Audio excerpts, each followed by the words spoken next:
What's up, everybody? Thank you guys for joining. Let's see what this is about. So today we have possibly the biggest plot leak that we've gotten so far for Avengers Doomsday. Okay. And it's actually not even just for Avengers Doomsday, but for the multiverse saga as a whole. It even talks about what the Kangdynasty, Avengers the Kangdynasty, was supposed to do, the story revolving around it. And this story right now, going into Avengers Doomsday, is... I was always curious how they were gonna handle Kangdynasty, but I guess we'll never know, or we're gonna have to wait. Reportedly going to keep a lot of those same elements. And if this is true, then it sounds like they are indeed going to have to address Kang in some way, shape, or form in Avengers Doomsday. I know we've heard... They're gonna have to. They got a lot they gotta explain. They got a lot that they're gonna have to do. How is Doom involved? Where does he come from? How does he play into this whole picture? And I mean, how does it tie in? I mean, this movie must be probably about 6-7 hours long. That's the only way they're gonna be able to explain everything, but we're gonna see. Heard that Dr. Doom is actually very angry towards Kang, and he's mad that he secluded the sacred timeline and built the TVA and was pruning other timelines. Hopefully that comes to fruition, and based on what we're about to dive into, it should. So brace yourself, because this plot leak reveals some pretty heavy information. So this is coming from very reliable insider Alex Perez from thecosmiccircus.com. Each month they do a Q&A, and we get this huge reveal in one of Alex's answers to a question. The question, asked by the user Michael, says, would you say that the hero's recent track record of causing major problems, Doctor Strange's actions in No Way Home, and Multiverse of Madness, monicarambeau being trapped, and whatever Reed Richards is doing, will be a big part of the primary story for Avengers Doomsday? And here's the big part. Alex replies with, yes. Absolutely, and get ready for this answer because it's a doozy. One of the main plot points for the entire multiverse saga, which has remained consistent for the Marvel Parliament ever since Loki in 2021, is that the MCU and the multiverse in general is currently caught in an endless loop/cycle. Now, if you're like me, that makes sense, right? I mean, there's people that messing with the timeline. I mean, that can explain a lot of things, but imagine answering a question, though, and saying, hey, get ready for this one. It's a doozy. Goofballs. when you originally heard that /read it, you didn't quite understand, but don't worry, Alex elaborates a lot. Also, if you're not familiar with Marvel Parliament, Marvel Parliament is a team at Marvel consisting of many people who have been with the company for an incredibly long time. Basically, it's sort of a council of trusted Marvel members and executive producers who keep track and monitor kind of everything. They work with different writers and directors for different movies and shows, and they all kind of report to each other and help each other out. The Marvel's Illuminati. The real life Marvel Illuminati. So that's important to know. This has been the plan for Marvel Parliament, so essentially it's always been the plan at Marvel Studios all along. And here's the plan. So the multiverse in general is currently caught in an endless loop/cycle. Alex Perez says, let me elaborate. Everything that He Who Remains said during his speech at the end of season 1 of Loki and a bit of it in season 2 is true. No matter what course of actions our characters take, the ending will always remain the same. After the multiversal war with the Kang variants, He Who Remains would win using Alioth, build the TVA, which then leads into the story we all know as the MCU, and then loop itself over and over again. This was supposed to be one of the big reveals in Avengers the Kangdynasty, that this iteration of the universe we're in the movies, in the shows, in the special presentations, anything that Marvel Studios is related to, is just try number 14,605 or so of He Who Remains' attempts to create a universe/timeline in which the multiversal war doesn't happen. Or he can just rule over existence forever. So the multiverse being stuck in a loop goes with Kang, or He Who Remains, creating the sacred timeline. Man, Jonathanmajors straight up killed that role, man. You gotta admit, my boy's acting was on point that day. I hate we're not gonna be able to get that Kang story. Even though they fumbled a little bit, I still think he would have made a great villain. But hey, never know in the future.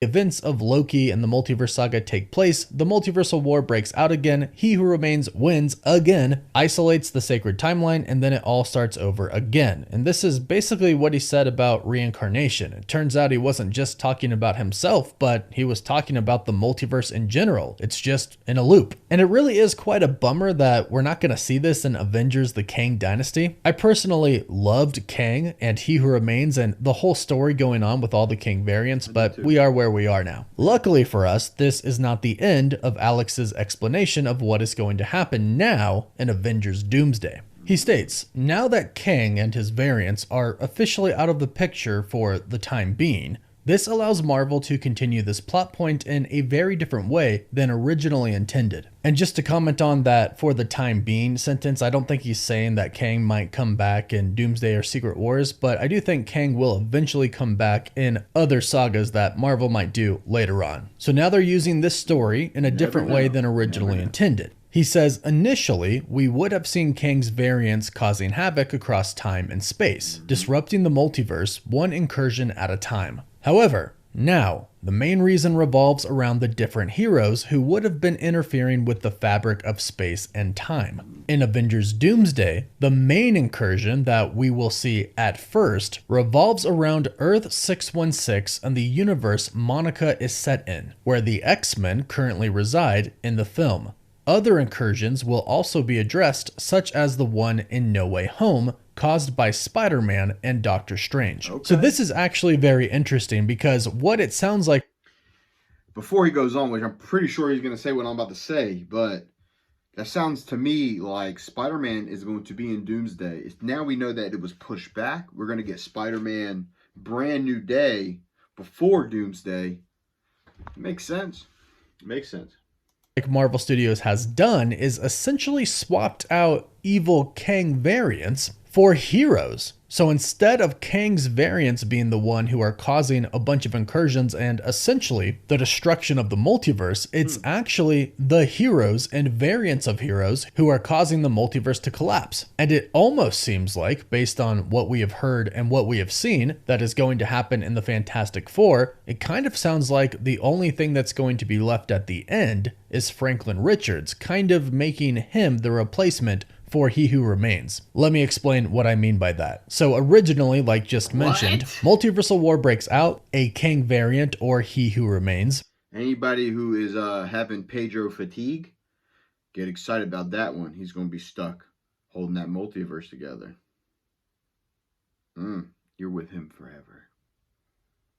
Wins, isolates the timeline, dies, the multiverse pops up again, the multiversal war happens again, a new Kang variant, or kind of the same one reincarnated, once again wins, secludes the timeline, and it starts all over. It just loops. But now we don't have Kang, so instead of the Kang variants popping up and causing the destruction of the multiverse, it's our heroes and their shenanigans causing incursions. So Spider-Man caused one in No Way Home, Doctor Strange caused one by going into other universes, and eventually the multiverse will collapse. And here's how I think it could end and then restart. According to the History of the Marvel Universe Volume 2, Franklin Richards is supposed to survive the end of his universe and pass on to the next to become its iteration of the Devourer of Worlds, like Galactus. So when the multiverse is destroyed, I do think there is going to be something left like Battleworld, but even in the comics, at the end, once they win, Franklin is the one who creates the universes and restores the multiverse. But like Alex Perez mentioned, this would essentially just start the cycle over again. Creating more universes means at some point in time, there's going to be more incursions, and ultimately the destruction of the multiverse will come again. But that's most likely where Doctor Doom comes in. I think Doctor Doom is probably going to realize realized this, and that's why he wants to do something different about it, and that's why he has actually had a grudge against Kang. And that's why he's going to believe himself to be a hero, actually.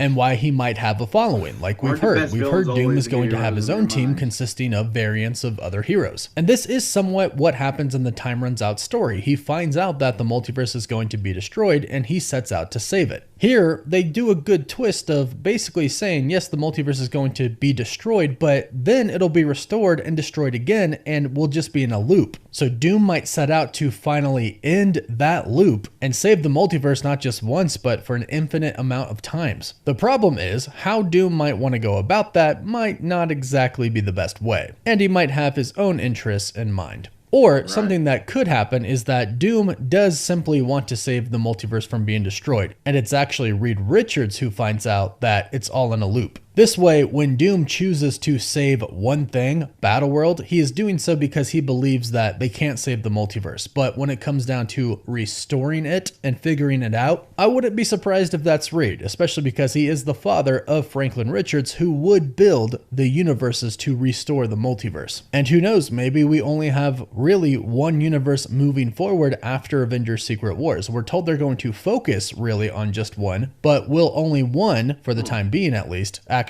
exist. Not sure, but I am really excited to see this play out on screen. And now you understand what I mean when I say that they're going to have to address Kang in some way, shape, or form. I think Dr. Doom mentioning Kang would be a great way to do it, especially considering this story. But go ahead, let me know your thoughts about all of this in the comments down below. Please don't forget to like this video and subscribe so you stay up to date on all the latest Marvel news. Yo, go check out the Cosmic Wonder. Tell him your boy GMAC sent you. But dude, interesting how they're gonna play that out. Like I said, man, it's a lot how they're gonna deal with it all. I think it's gonna span out over 2 movies. I'm curious what story they're gonna tell, how they're gonna tell it, but this looks pretty interesting, man. Let me know what you guys think down below. Don't forget to like, subscribe if you like more videos like this. And if you don't, oh well, I'm going to keep on going. Shabbat shalom.